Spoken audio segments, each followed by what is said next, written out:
Shipping companies have such a habit of completely destroying things that a lot of people will film all of their unboxings as a way to, as a way of proof of, that the item was actually damaged when they got it. And it just makes me think, it makes me wonder, like, it's curious what came about that allowed a company that's job, its sole purpose of the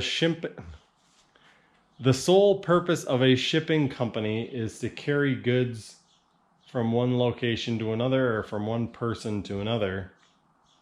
And somehow, somewhere along the way, they were able to negate the responsibility of that parcel arriving to the other person in good shape or in the condition that it left in. And that just kind of blows my mind because there's basically no other industry where that would stand. I mean, other than doctors,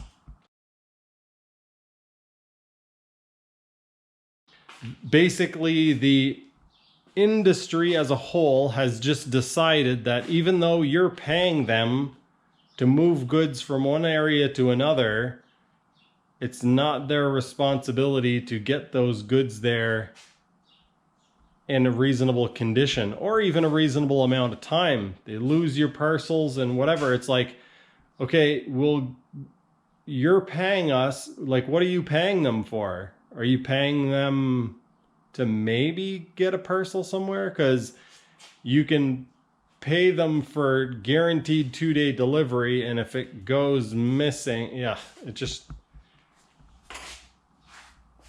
like if you take your car into the dealership and you show up 2 days later to get your car when they say it's going to be ready and your car is missing. They're not just going to be like, yeah, sorry, it's in our policy. Like, we don't know where it is. What do you mean you don't know where it is? We don't know where it is. The car's gone. It's just gone. Well, you guys are going to have to do something about that. Well, did you pay the insurance?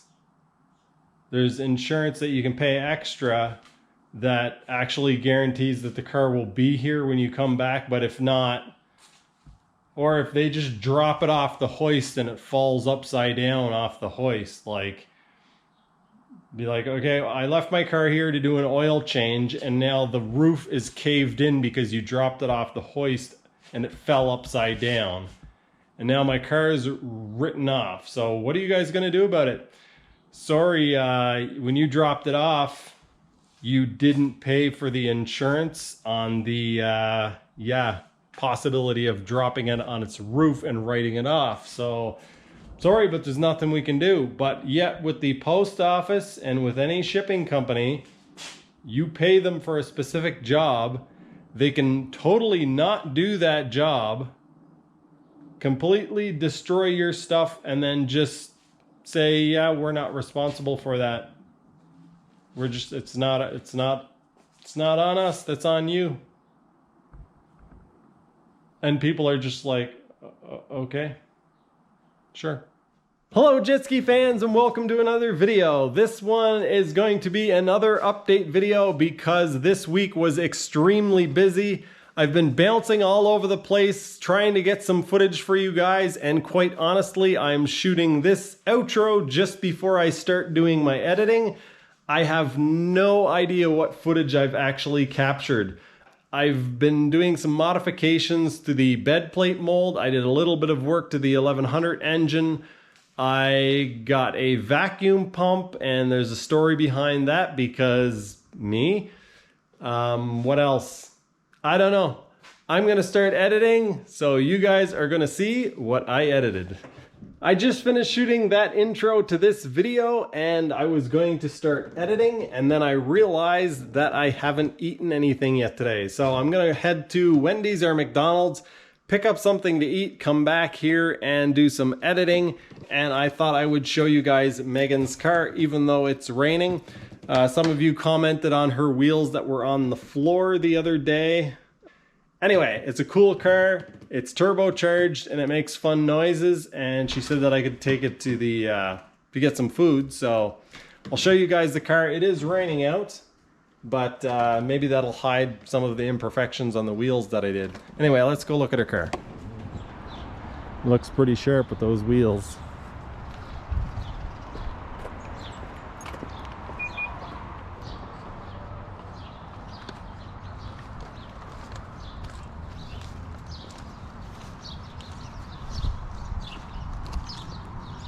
What do you guys think?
As I'm sure you guys can see, it is a pretty fun car to drive. It handles really well, and I mean, it's not a race car by any means, but I think it makes a little over 300 horsepower with the tuning done to it.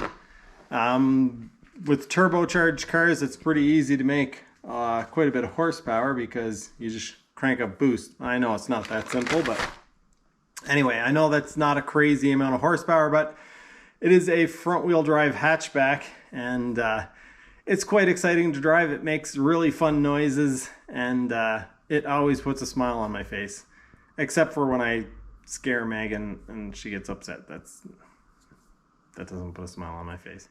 That's going to do it for car nonsense. Well, until I start talking about the Mini, but you guys will see that in a bit. It's the next day after checking these coils, by the way, and I've got the Chinese coil plugged into the CDI, or the igniter as they call it in the manual, and I believe these 3 wires are for the instrument cluster, and these 2 wires here are for the thermostat.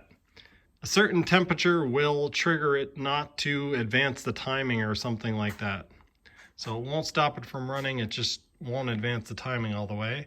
And then these probably just to send the RPM signal to the cluster, and I don't know what else it has in the cluster, but yeah, that's what this is for. So if the components in the system work, when I turn it over, I should get some fire. Let's turn it over.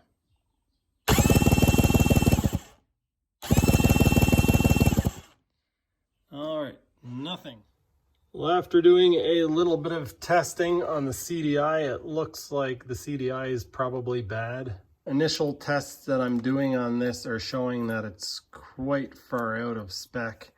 It's supposed to be in the 1 kilo ohms setting, and it's jumping to mega ohms.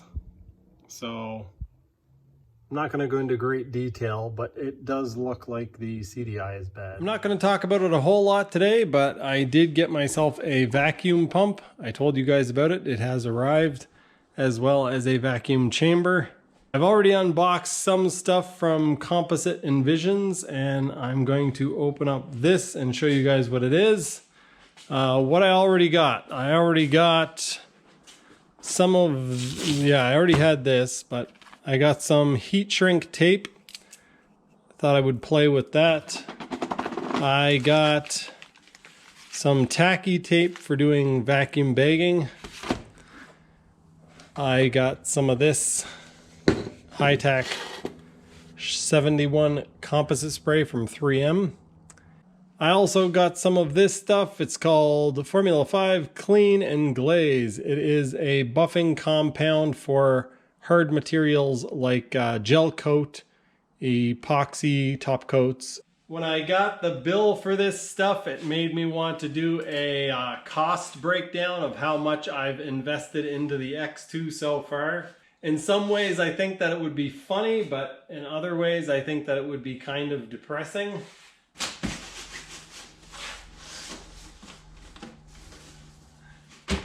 Since I messed this up royally, taking the stuff out and explaining what I got, I'm going to do it in reverse order and put it away. I got 5 meters of breather cloth. I don't know what weight it is. I guess I could look at the label and show you, or tell you guys if it's marked. Yes, it is. Of course it is. They mark everything very clearly. Model 501, 60 inches, 4-ounce breather cloth. Next up is the 511-50 material, Airtech Bleeder Lease B, coated peel ply, 50 inches. I wanted to try 2 different peel plies, so I got that, and I also got, I think this is the other one. Yes, this is release ply. This is model 2470.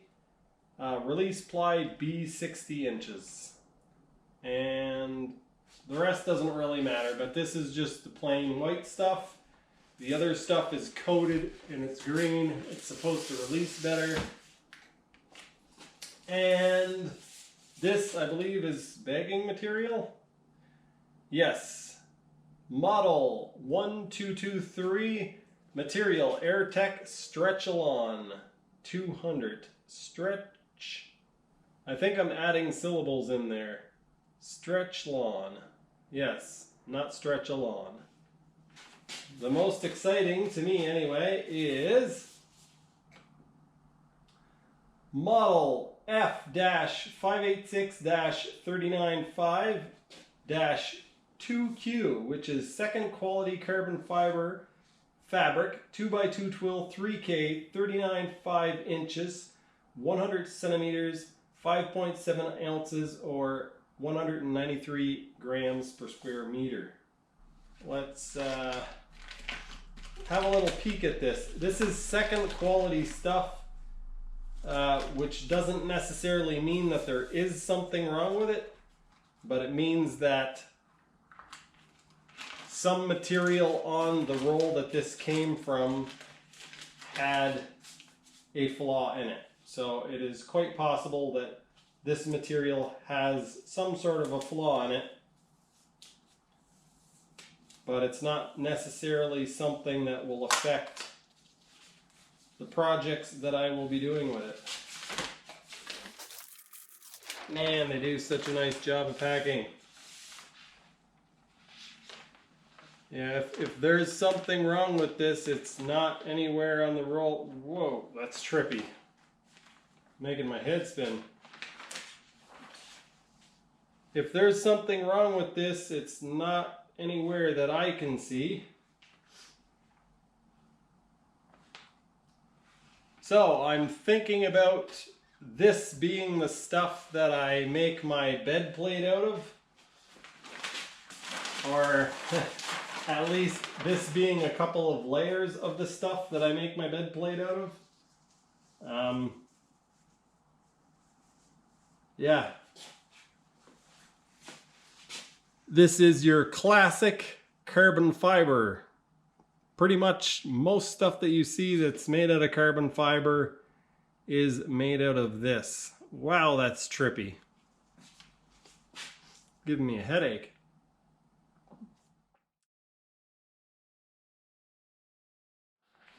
I know I've been filming a little bit of stuff for this video, but I'm not even sure what it is.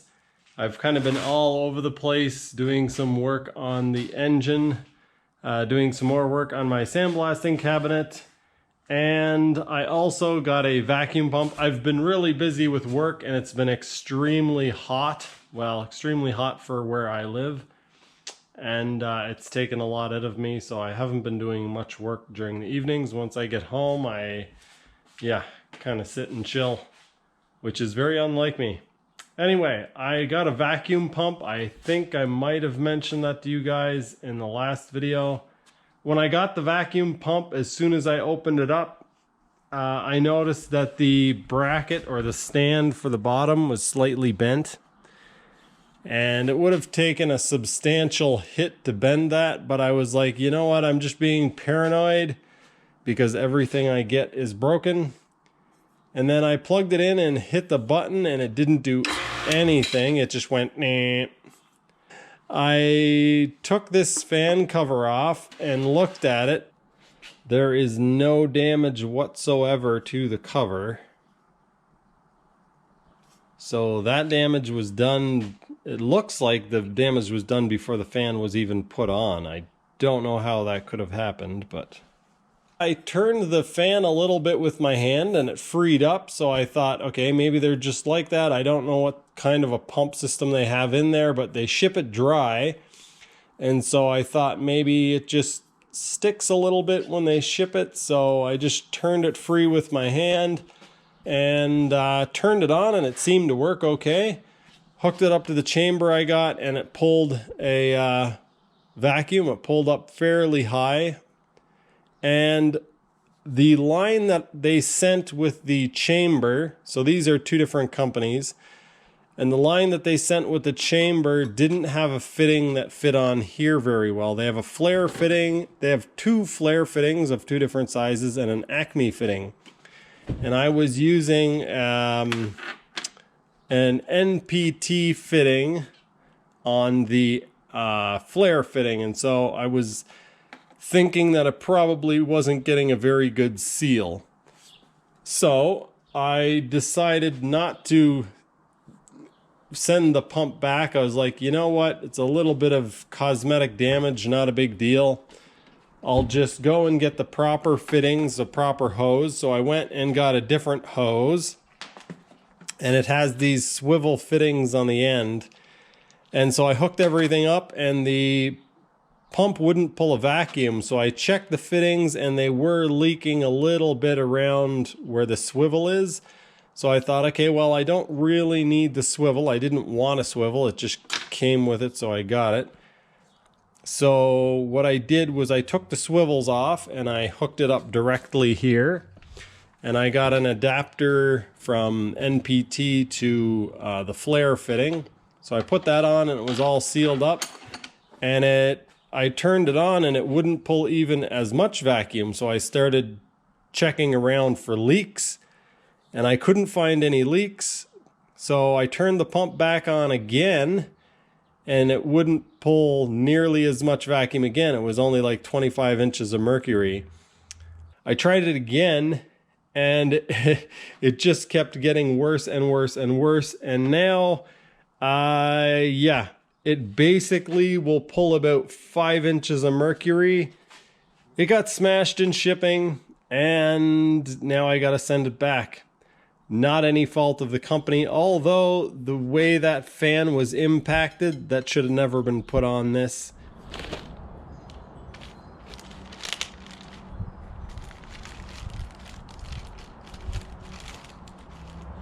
This is woven wire mesh. I got some stainless mesh for my sandblasting cabinet.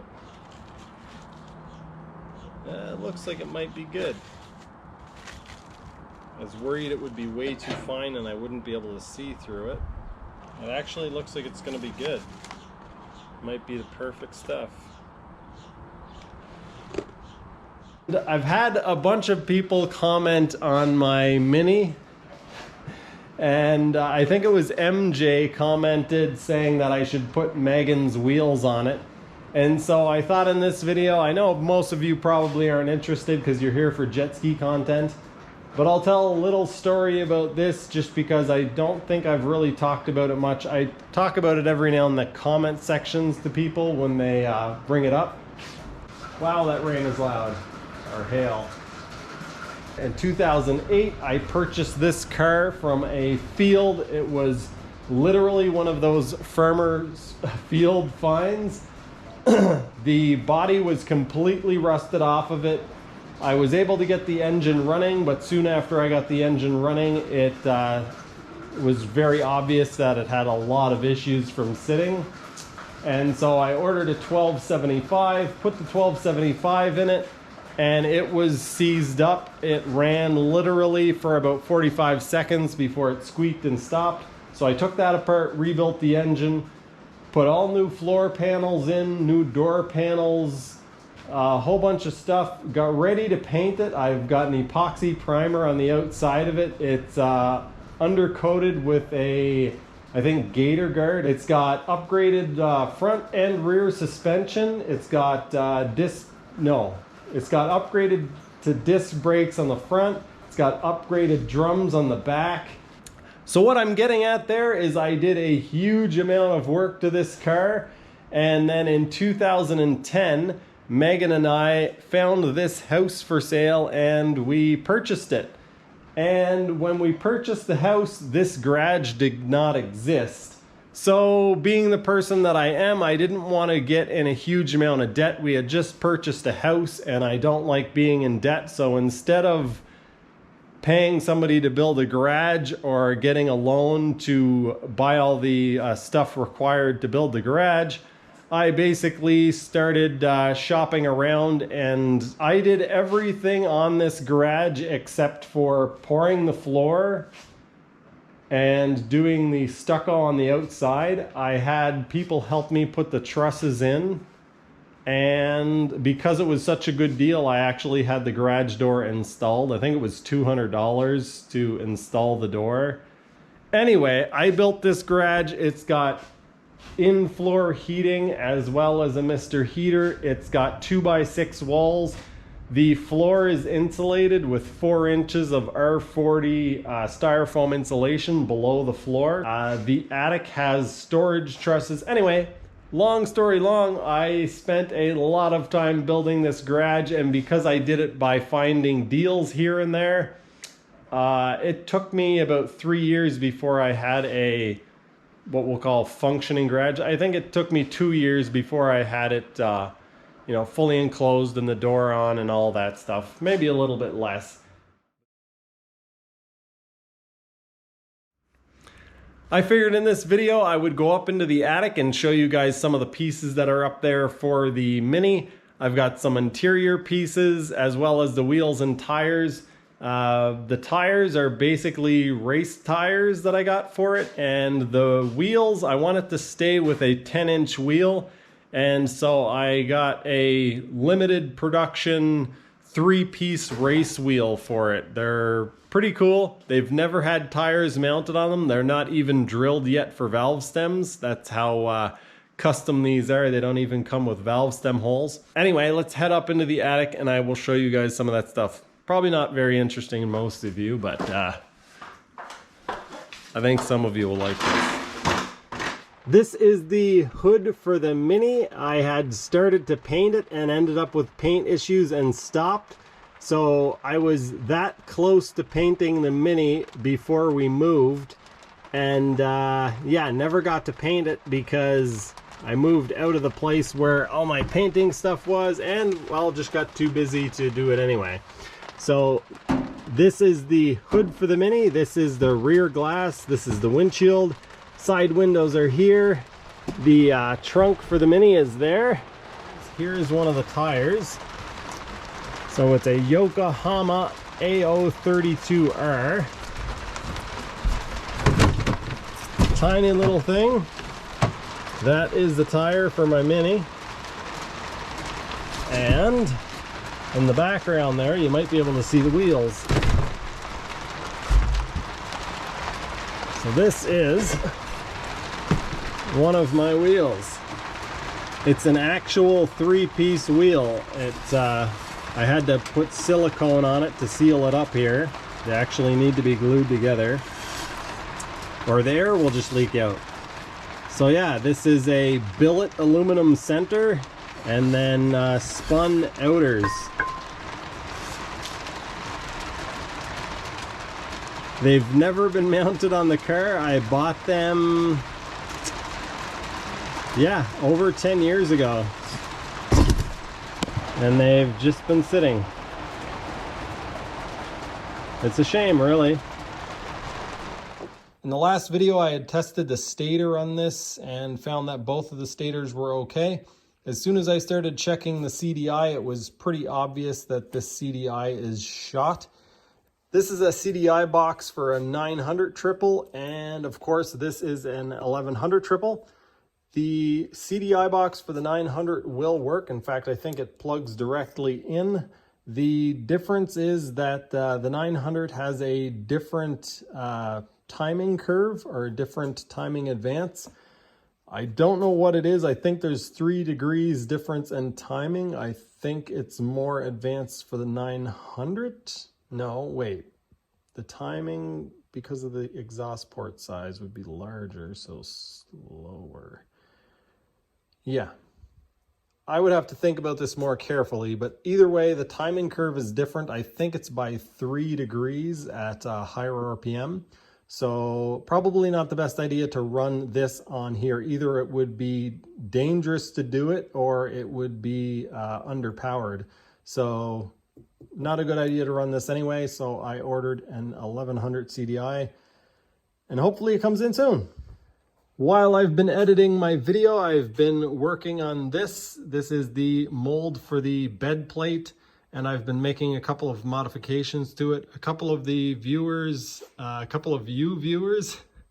have pointed out to me that I could get a mechanical lock in these sections as well as along here. I was aware of that, but I was kind of going to take a chance on it and sand it down and then remove the piece. The issue with doing that is that every time I sanded it down, I would likely remove some material from the bed plate mold, and then eventually you end up with a destroyed mold or a mold that doesn't make the part the same. So what I'm going to do instead, I've put flanges, or I've put one flange on here. I'm going to put one like this on the other side as well. And that's going to assist in not only making the part for wet layup, but for vacuum infusion or vacuum bagging, because I'm going to be able to lay the cloth on over this area.